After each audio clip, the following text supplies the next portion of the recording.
নমস্কার, ভক্তি আলো ইউটিউব চ্যানেলে শ্রীমদ্ভাগবত মহাপুরাণের ধারাবাহিক পর্বতে আপনাদের স্বাগত জানাই। আজকের পর্ব হিরণ্যাক্ষ বধ। চ্যানেলে যারা নতুন তাদের অনুরোধ জানাবো চ্যানেলটি সাবস্ক্রাইব করে শ্রীমদ্ভাগবত মহাপুরাণের ধারাবাহিক পর্বগুলি শ্রবণ করুন। আসুন আজকের পর্ব শুরু করি। হিরণ্যাক্ষ বধ। মৈত্রেয় মুনি বললেন, হে বিদুর, ব্রহ্মার এই অকপট অমৃততুল্য বাক্য শ্রবণ করে তার সরলতায় মৃদু হাস্য করে প্রেমপূর্ণ নয়ন কটাক্ষ সংকেতে শ্রীহরি তার প্রার্থনা স্বীকার করে নিলেন। অনন্তর সম্মুখে বিচরণশীল নির্ভীক শত্রু হিরণ্যাক্ষকে তার গণ্ডস্থলের নিচে গদাঘাত করলেন। কিন্তু হিরণ্যাক্ষের গদার সাথে সংঘর্ষে ভগবানের গদা তার হাত থেকে বিচ্যুত হয়ে ঘুরতে ঘুরতে মাটিতে পড়ে দীপ্তি পেতে লাগল। অসুরের বিক্রমে ভগবানের হাত থেকে গদা বিচ্যুত হওয়ার মতো বড় আশ্চর্য ঘটনা ঘটল। তখন শত্রুকে আঘাত করবার অতি উত্তম সুযোগ পেয়েও হিরণ্যাক্ষ ভগবানকে নিরস্ত্র দেখে যুদ্ধরীতি পালন করে ভগবানের প্রতি কোনো আঘাত করল না। ভগবানের ক্রোধ উদ্দীপ্ত করার উদ্দেশ্যেই সে এই রকম ব্যবহার করল। গদাভ্রষ্ট হওয়ার পর এবং চতুর্দিকে হাহাকার ধ্বনি বন্ধ হবার পর ভগবান হিরণ্যাক্ষের ধর্মবুদ্ধির প্রশংসা করে নিজের সুদর্শন চক্রকে স্মরণ করলেন। শ্রী ভগবান স্মরণ করা মাত্রই সুদর্শন চক্র ভগবানের হাতে এসে ঘুরতে লাগল। কিন্তু ভগবান তার ভূতপূর্ব পার্শ্বদ প্রবর দৈতাধম হিরণ্যাক্ষের সাথে বিশেষভাবে যুদ্ধক্রীড়া করতে লাগলেন। দেবতারা গূঢ় রহস্য বুঝতে না পেরে চতুর্দিক থেকে বলতে লাগলেন, হে প্রভু, আপনার জয় হোক, এর সঙ্গে আর খেলা না করে শিগগিরই একে বধ করুন। হিরণ্যাক্ষ যখন দেখল যে পদ্ম পলাশ লোচন শ্রীহরি তার সামনে সুদর্শন চক্র নিয়ে দাঁড়িয়ে আছে, তখন তার সর্বাঙ্গ এবং সর্বেন্দ্রিয় ক্রোধে জ্বলে যেতে লাগল। সে ঘন ঘন ক্রুদ্ধ নিঃশ্বাস ত্যাগ করতে লাগলো এবং দাঁতে দাঁত চেপে ঠোঁট কামড়াতে লাগল।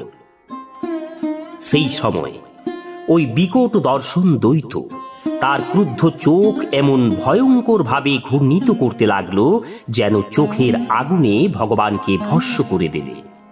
ভীষণ বেগে ভগবানের দিকে ধেয়ে গিয়ে, এইবার তুই আর বাঁচবি না বলে শ্রীহরির উপর গদা প্রহার করল। হে মহানুভব বিদুর, যজ্ঞমূর্তি ভগবান আদি বরাহ সেই শত্রুর চোখের সামনেই বায়ু বেগে আগত হিরণ্যাক্ষের গদাকে অনায়াসে বাম পদ দিয়ে নিবারণ করে মাটিতে ফেলে দিলেন এবং তাকে বললেন, ওরে দৈত, তুই আমাকে জয় করতে চাইছিস, সুতরাং শস্ত্র হাতে নে এবং আরেকবার চেষ্টা কর। ভগবানের এই কথা শুনে হিরণ্যাক্ষ আবার গদা চালনা করে ভয়ানক গর্জন করতে লাগল। নিক্ষিপ্ত গদাকে নিজের দিকে আসতে দেখে ভগবান যেখানে দাঁড়িয়েছিলেন সেইখানেই দাঁড়িয়ে অনায়াসে তাকে এমন ভাবে ধরে ফেললেন যেমন গরুর আগত ভুজঙ্গীকে ধরে ফেলে। নিজের প্রচেষ্টাকে এভাবে ব্যর্থ হতে দেখে হতগর্ব সেই মহাদ্বৈত নিতান্ত অপ্রতিভ হল। ভগবান হিরণ্যাক্ষকে তার গদা ফিরিয়ে দিতে চাইলেও হিরণ্যাক্ষ তা গ্রহণ করল না। ব্রহ্ম হত্যা করার জন্য সোম জাগাদি অভিচারে প্রবৃত্ত ব্যক্তি ব্রাহ্মণের উদ্দেশ্যে যেমন মারণাদি প্রয়োগ করে, সেই রকমই হিরণ্যাক্ষ শ্রীযজ্ঞ পুরুষের ওপর প্রহারের উদ্দেশ্যে প্রজ্বলিত অগ্নির মতো গ্রাসোদ্যত ত্রিশিখ শূল হাতে নিলেন। মহাবলী হিরণ্যাক্ষ কর্তৃক মহাবেগে নিক্ষিপ্ত সেই তেজময় ত্রিশিখ শূল আকাশে উৎকট দীপ্তি ভরে জ্বলতে লাগল। বরাহরূপী ভগবান বিষ্ণু সেই শূলকে তীক্ষ্ণধার চক্রের দ্বারা এমন ভাবে ছেদন করলেন যেমন ভাবে দেবরাজ ইন্দ্র পক্ষীরাজ গরুড়ের পরিত্যক্ত একটি পালককে বজ্রের দ্বারা ছেদন করেছিলেন।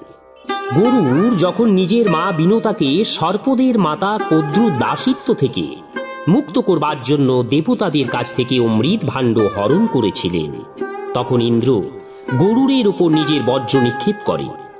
ইন্দ্রের বর্জ্য কখনো ব্যর্থ হয় না, আর বর্জ্যের সেই সম্মান রক্ষার জন্য গরুর তার একটি পালক পরিত্যাগ করেন। বর্জ্য সেই পরিত্যক্ত পালকটি ছেদন করেছিল। সেই রকম ভগবানের চক্র দ্বারা নিজের ত্রিশিখ শুলকে টুকরো টুকরো হতে দেখে হিরণাক্ষ অতিশয় ক্রুদ্ধ হল।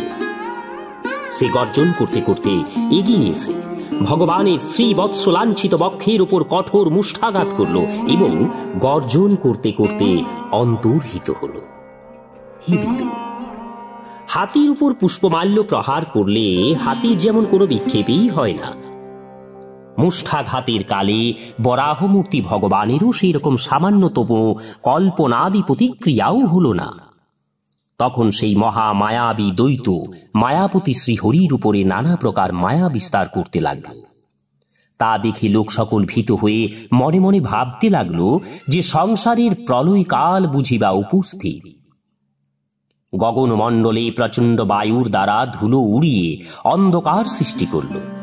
চারিদিক থেকে এমন ভাবে পাথর বর্ষণ হতে লাগলো যেন কোনো নিক্ষেপণ যন্ত্রের দ্বারা ক্রমাগত পাথর নিক্ষেপ করা হচ্ছে। বিদ্যুতের চমকানি, মেঘের গর্জন, চারিদিকে আচ্ছন্ন হয়ে আকাশে সূর্য চন্দ্র ইত্যাদি গ্রহগণ আচ্ছাদিত হয়ে গেল এবং আকাশ থেকে ক্রমাগত পুঁজ, রক্ত, চুল, বিষ্ঠা, মূত্র এবং অস্থি সকল বর্ষিত হতে লাগল।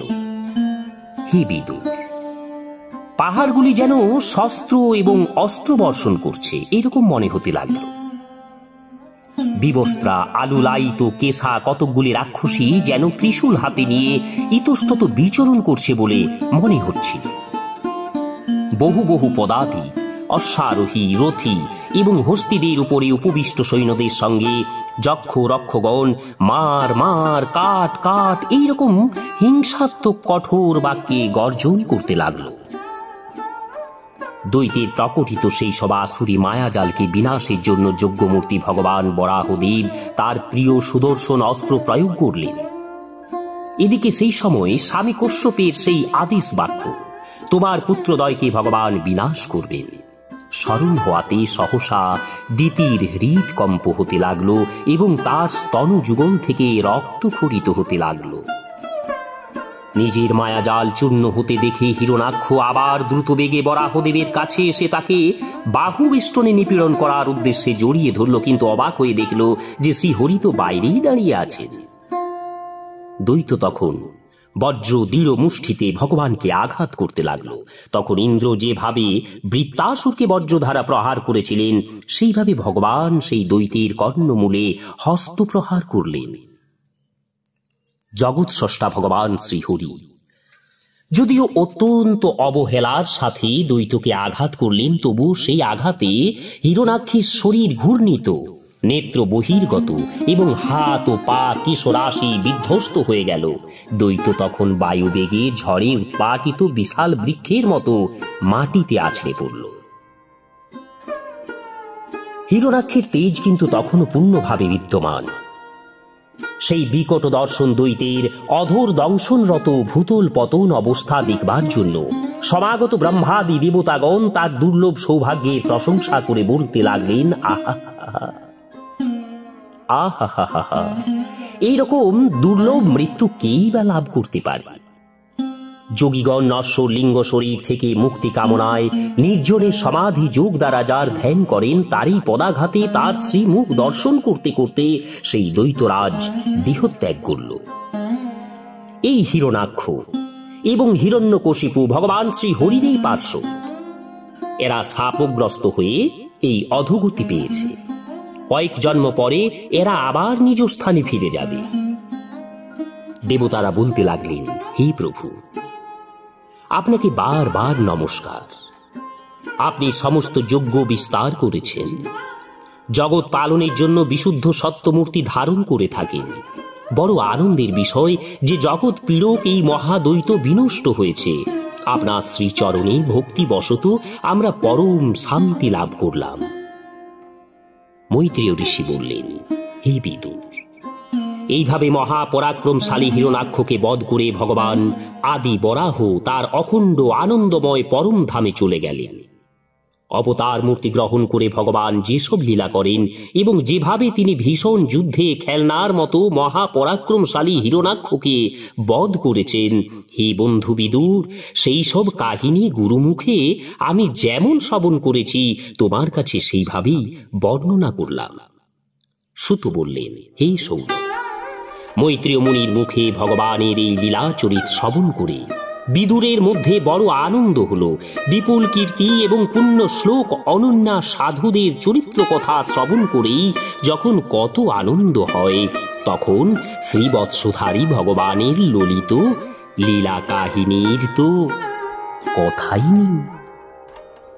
কুমিরের আক্রমণে পর্যুদস্ত হয়ে যখন গজেন্দ্র প্রভু শ্রী হরির চরণ ধ্যান করছিল এবং তার স্ত্রী হস্তিনীগণ দুঃখে আর্তনাদ করছিল, সেই সময় যিনি গজেন্দ্রকে অবিলম্বে সংকটমুক্ত করেছিলেন এবং যিনি অনন্য শরণ অকপট ভক্তদের সুখারাধ্য কিন্তু দুষ্টদের পক্ষে অত্যন্তই দুরারাধ্য, সেই শরণাগত প্রতিপালক প্রভুকে এমন কে আছে যে সেবা না করবে? হে সৌনক আদি ঋষিগণ, পৃথিবীকে উদ্ধার করার জন্য বরাহমূর্তি ধারণকারী শ্রী হরির এই হিরণাক্ষ বধ নামক অত্যাশ্চর্য লীলা কাহিনী যে শোনে, যে কীর্তন করে অথবা অনুমোদনজনিত আনন্দ অনুভব করে, সে ব্রহ্ম হত্যার মতো মহাপাপ থেকেও অতি সহজেই নিষ্কৃতি পায়। শ্রী ভগবানের এই হিরণাক্ষ বধ বৃত্তান্ত অত্যন্ত পুণ্যপ্রদ, অত্যন্ত পরম পবিত্র, ধনপ্রদ, কীর্তিকর, আয়ুবর্ধক এবং আশীর্বাদের আস্পদ ও যুদ্ধকালে প্রাণ ও ইন্দ্রিয়ের শক্তিবর্ধক। যে এই পুণ্য কথা একাগ্রচিত্তে ভক্তি ভরে শ্রবণ করে, অন্তকালে তার ভগবৎ গতি অবশ্যই লাভ হয়। ওম শ্রী হরি, ওম শ্রী হরি, ওম শ্রী হরি। নমস্কার। আজকের পর্ব এখানেই শেষ করছি। আগামী পর্বে ব্রহ্মা রচিত বহুবিধ সৃষ্টির বর্ণনা এই পর্ব নিয়ে আসব। চ্যানেলে যারা নতুন তাদের অনুরোধ জানাবো, চ্যানেলটি সাবস্ক্রাইব করে শ্রীমদ্ ভাগবত মহাপুরাণের ধারাবাহিক পর্বগুলি শ্রবণ করুন। আজ এই পর্যন্ত। সবাই সুস্থ এবং ভালো থাকুন। ওম তৎসৎ।